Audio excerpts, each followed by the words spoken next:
you wanting to try a vintage look but don't want to have to buy a whole new wardrobe? In today's video, I'm going to share with you a bunch of tips on how to make your modern wardrobe look vintage. So if that's of interest to you, keep watching. What have you got if you haven't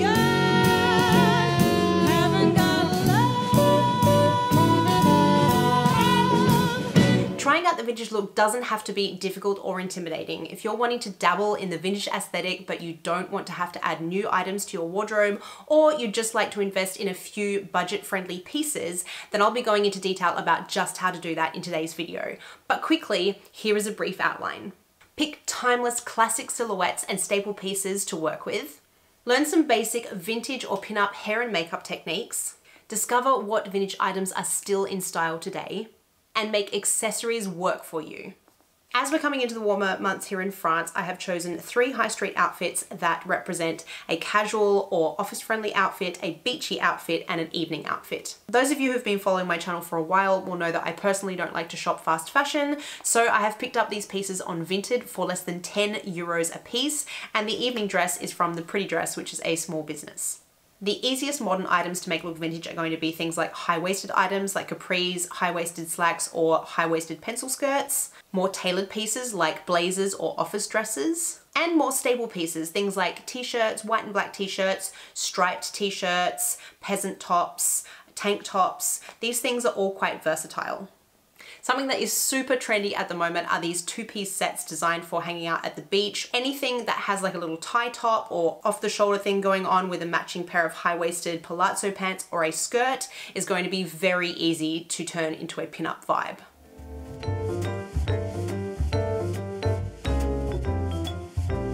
My #1 tip for making a modern outfit read vintage is, believe it or not, the hairstyle. Vintage hair can be a little bit intimidating, but it doesn't have to be. I have a ton of tutorials on my channel that start from beginner right through to advanced. Check them out and pick something that is both achievable and suits your personal style. But let me show you what I mean. See what a difference that makes?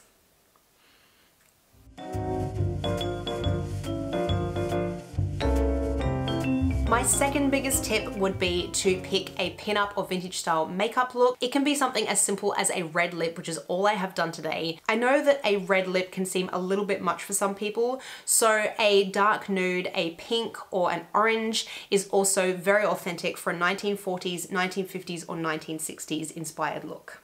Now, if you want to go all out, I have a ton of vintage makeup tutorials here on this channel. I will link them up above here, and they're also down below in the description.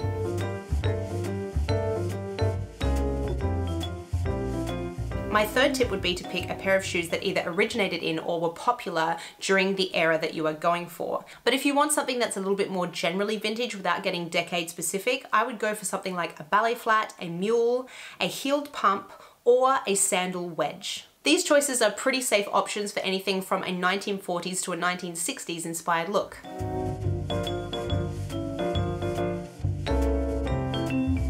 My fourth tip is that accessories can transform any outfit. Even if we're not talking vintage, accessories can make one outfit look like a ton of different outfits or transform your look from day to night, but it's so true of vintage that just a few accessories can make an entirely modern outfit read very, very vintage. So here are some very easy to source accessories that will help you achieve that vintage look. Corsages and hair flowers. These are pretty easy to source from just about any accessory store, but if you can't find them, you can also order fake flowers from online or pick them up at a craft store or a dollar store and just make your own corsage or even just pin the flowers to your clothing. My favorite thing about them is that they are so versatile. You can put them in your hair, you can pin them to your clothing in a brooch style, you can add them to other sections of the clothing to make them look like an embellishment. So many options. Belts. Mid-20th century fashion was all about accentuating the natural waistline. So opt for a high-waisted belt that is either going to sit on or cinch in your waist. Look how easy it is to create a 1950s silhouette just by adding a high-waisted belt.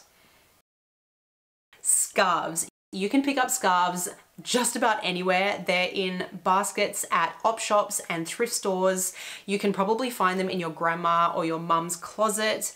I pick them up just about any time I go thrifting because you can never have enough scarves. They can change any outfit almost instantly. Whether you're wearing an old Hollywood style like you're going for a drive in a convertible, or tying it around your neck like a 1950s bad girl, or tying it around your waist if you don't have a high-waisted belt. These are all such fun options, and with lots of different scarves, you've got a ton of different looks.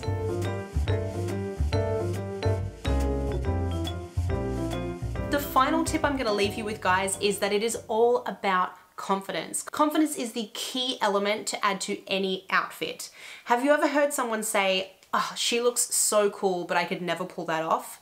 It's not the outfit, guys, it's the confidence that she has. There is actually no right or wrong in style. Personal style is not the same thing as fashion. Fashion is ever changing and is dictated by what is on the runway and in stores. But personal style is about curating a look that represents you. Make it your own, experiment, try different things until you find what makes you feel good. Try my tips and tricks, try other people's tips and tricks, and then forget them and do your own thing. There will always be judgmental people and gatekeepers in any style niche, but if you feel good in what you wear, then you're going to look good. And in the end, the only opinion that really matters is yours. So good luck and enjoy your vintage style journey.